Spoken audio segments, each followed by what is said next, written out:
Europeans love their cars, and I mean big time. And it's basically impossible for you not to notice that, especially if you haven't been living under a rock. Many big brands such as Mercedes-Benz, Opel or Škoda have their roots in Europe. And so owning a car, and preferably a European one, has basically become a symbol of freedom and prosperity for many people in the EU. Yes, it may sound stupid because it frankly is, but believe me, many people really consider having a car a symbol of prosperity. The obsession with the EU's car industry is definitely nothing new though. Some brands that I've just mentioned have been operating for more than a century now, employing hundreds of thousands of people on the continent, and they have managed to expand worldwide. Which also means that they are quite successful and they have generated enormous revenues for the companies, for their employees, and also for the countries in which they operate in the form of taxes. So you could also say that much of the European economy now depends on the continued success of the European auto industry. Now the problem is that the success is definitely not guaranteed. Significant challenges are coming for the traditional automakers in Europe,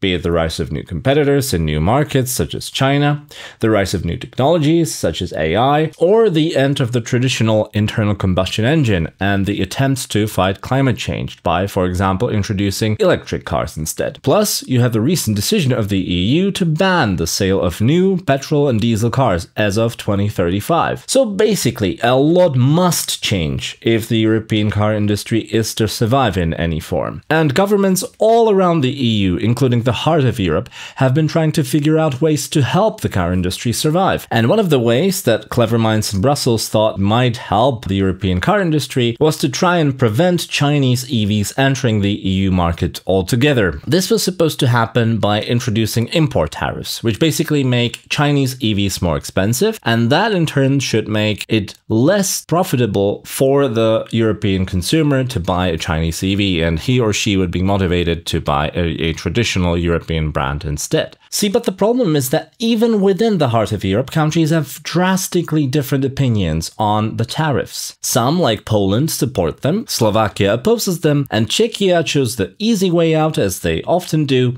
and abstain from the vote altogether. Now, why is the issue of Chinese EVs so divisive? Let's find out. This is ProgPulse, I'm Jan, and I've spent my entire professional life focused on politics in Central and Eastern Europe. And I also like electric cars and new technologies, by the way. So today, let's take a look at why the EU car industry is struggling, why countries disagree on the Chinese tariffs, and what might happen in the future. But before we start, I have a favor to ask. You see, my data actually shows that around 90% of you watching this channel right now are not subscribed. So please, if you like what I do and want to support what I do, please hit that like button and subscribe to the channel. It only costs you like a second of your time, and it would really mean a lot because it helps me grow. And also a huge thank you to those supporting me on herohero.co/ProgPulse. Now, let's dive in. To understand what is going wrong for the European car industry, we have to actually look into the recent past. If I oversimplify a bit, the big reason behind its traditional success is the internal combustion engine itself. Because basically speaking, in the 100 or so years that the big automakers have been around, the main logic behind the ICE engine, which is basically the heart of the car itself, and so of the whole industry by extension, has largely remained unchanged. Sure, engines have kept evolving over the years, but it was just that, an evolution, minor improvements, step by step. It's not like revolutionary, groundbreaking changes happen to the engine every year. It's more of a gradual development, honestly.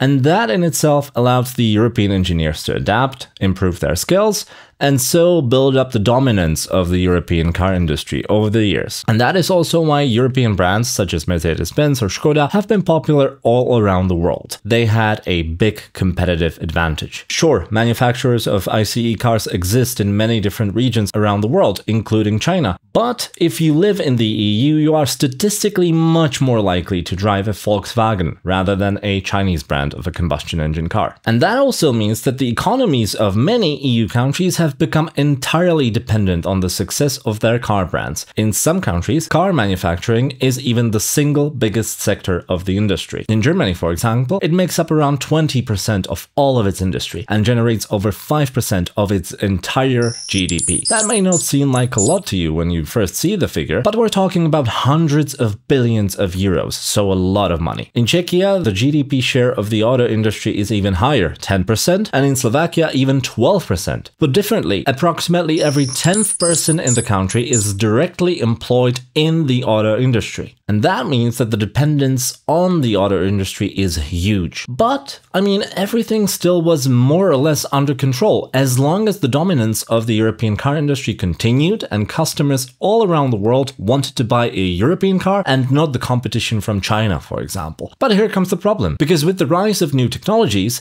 and the worldwide switch to electric vehicles that is ongoing, the old European manufacturers had to start from zero, basically. No one cared about the internal combustion engines that the European engineers perfected for 100 years in the past. Now, they have to come up with an entirely new engine and a new technology that would run in future cars. And so the European car makers now lost their competitive advantage against new manufacturers, such as those from China. Now, the problem for the Europeans is that this time China definitely does not want to stay behind, like it happened to them 100 or so years ago with the ICE engine. In their eyes, at least, the fresh start that the whole industry is basically going through now is giving them a second chance. And they are motivated to use it, and that for multiple reasons. First, Europe is definitely a very important market for China, with many potential customers who love cars. We've established that. And so they might potentially be swayed to buy a Chinese car, not a European traditional brand, if the Chinese car has something to offer for it. So the first reason is basically just about money. But the second reason is domestic. You see, China, as you probably know, has historically faced incredible pollution levels in its cities. And so pushing green technologies, which obviously includes EVs, has been seen as a way out for the Chinese. And rest assured, the Chinese government has really invested hundreds of billions of dollars into green technologies. And obviously, because China is a dictatorship, it doesn't have to care about stuff such as long permit procedures or bureaucracy, which often slow down the green transition in the West and in Europe. It just basically pours money into a specific tech sector and orders that tech sector to develop and progress faster. Which, by the way, is why China is now by far the biggest market in the world for EVs. And we're not stopping there. It's a huge market for the green transition in general. Just last year, it installed more solar power plants and wind turbines than anywhere else in the world. Don't get me wrong, China is an evil regime and a dictatorship, and I'm definitely not a fan of dictatorships. I just want you to remember these figures and the fact that China is really pushing the green transition when you again hear an old European complaining about the evil Green Deal and him or her again asking you why we should be doing all the heavy lifting when the rest of the world doesn't give a damn about climate change. The reality on the ground is that a lot is being done outside of Europe, even by evil dictatorships such as China. And it's just not true that the evil European Union is forcing green technologies onto us. It's our Chinese competitors and competitors elsewhere in the world who will either force European companies to adopt, or they will force them out of the market and into bankruptcy. Because those companies from China, for example,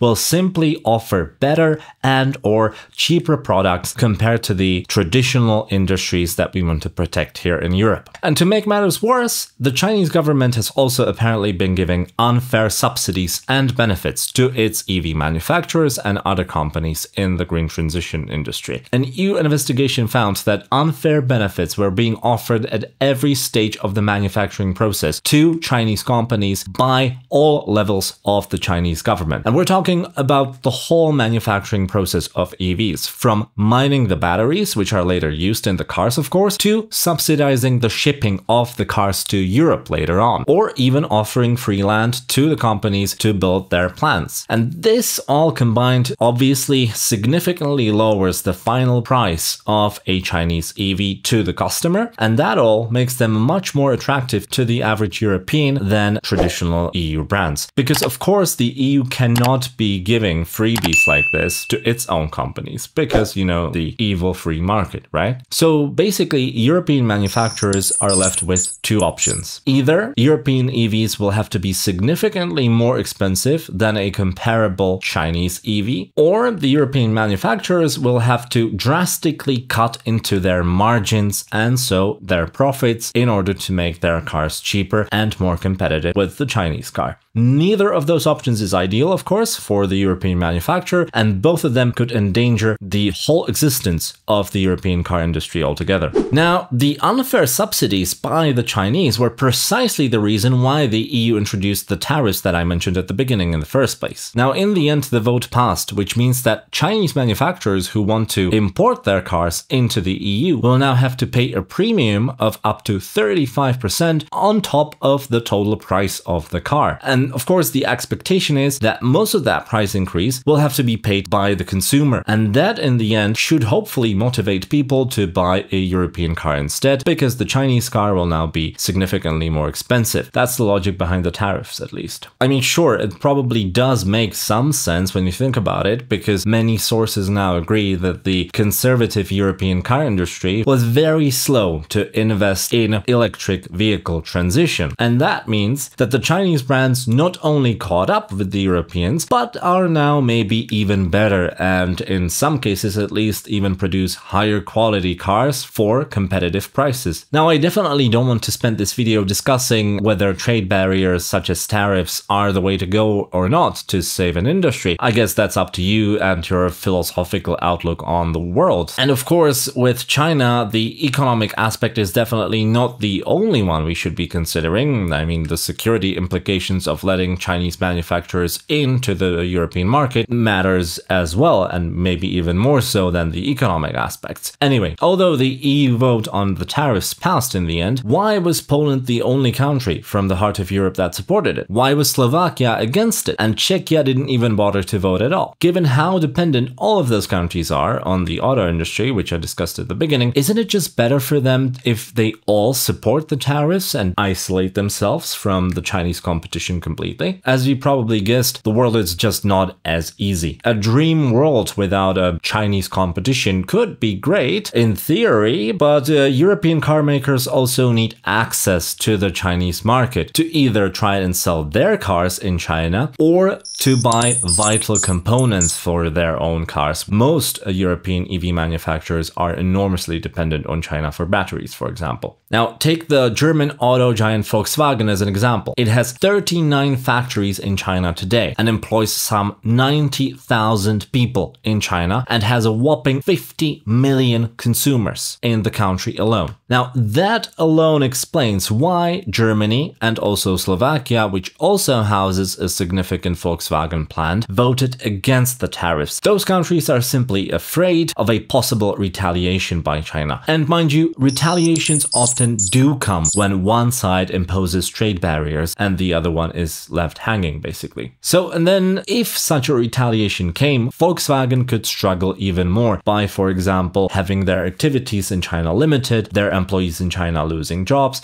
and Volkswagen losing customers. And mind you, 50 million is a lot of customers that Volkswagen definitely does not want to lose. Hungary is a different example. They also voted against the tariffs, and Orbán's reasons may have been purely selfish, if you ask me. You see, the Chinese electric car giant BYD is actually planning to build its first ever EU plant in Hungary. And so Orbán likely didn't want to put this huge economic potential for his country into danger, because the Chinese government could potentially then retaliate by cancelling the plan to open the factory in Hungary. For Czechia, the situation is more complicated, I guess. You see, its Škoda brand is technically a subsidiary of Volkswagen, so technically it's in a similar position to the Germans, but my guess is that the country abstained from the vote, unlike Germany and Slovakia, just because Škoda is much smaller than VW by definition, and so the impulses to isolate and protect the existence of Škoda from China and from the Chinese competition may have been simply somewhat stronger. But even Škoda still needs China and the Chinese market and the Chinese batteries, for example. And Poland, well, yes, Poland may have supported the tariffs, but the country is also allowing the manufacture of Chinese EVs in its territory already. Now, one thing is clear, technologies are changing and the conservative, tradition-loving European car makers will definitely need to adapt. Now, this is not about whether or not we like EVs and whether we think it's the future or not. not. What really matters is that once Chinese EVs really hit the European market hard, and trust me, it will happen sooner than you think, some European consumers will definitely be tempted to switch over to them, just because their price-value proposition will be enough and will appear better than is the case with the traditional European manufacturer. And of course, the question then is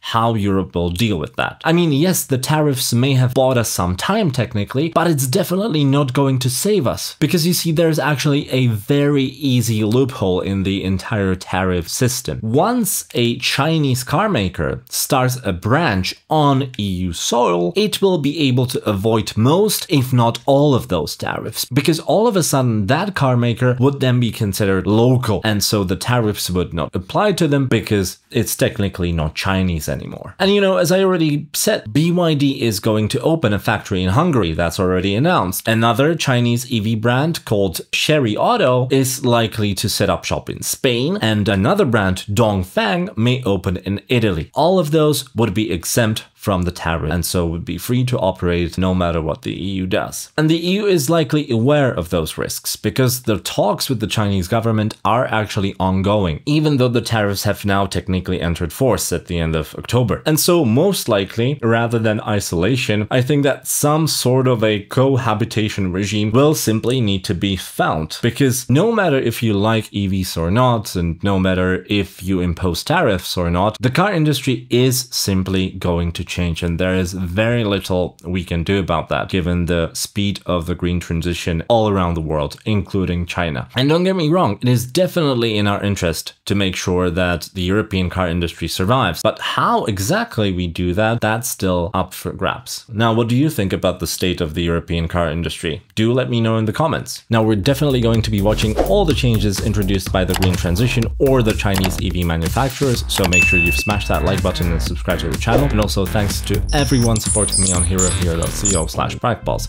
You really mean the world to me. This has been Jan. See you next time.